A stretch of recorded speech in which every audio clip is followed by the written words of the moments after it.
Hello guys, present మనకి India and US trade deal ఇప్పుడు hot టాపిక్గా మారింది.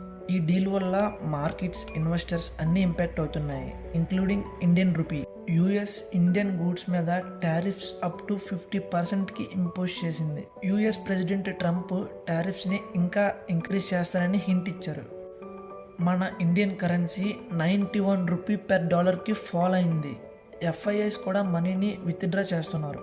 US Indian dairy market and genetically modified క్రాప్స్లో entry కావాలనుకుంటుంది, బట్ ఇండియా టారిఫ్స్ని రిమూవ్ చేయాలని డిమాండ్ చేస్తుంది. ఈ సిచ్యువేషన్ టఫ్గా కనిపించిన ఇండియాకి ఛాన్స్ కూడా. సెల్ఫ్ రిలయన్స్ పెంచడం, ఇన్నోవేషన్ యాక్సిలరేట్ చేయడం, న్యూ మార్కెట్స్ ఎక్స్ప్లోర్ చేయడం, ఇవన్నీ గ్రోత్కి పాత్ క్రియేట్ చేస్తాయి. ఈ ట్రేడ్ డీల్ జస్ట్ ఎక్స్పోర్ట్స్ మాత్రమే కాదు, ఇది ఇండియన్ గ్లోబల్ స్టాండర్డ్స్ గురించి కూడా మ్యాటర్ అవుతుంది.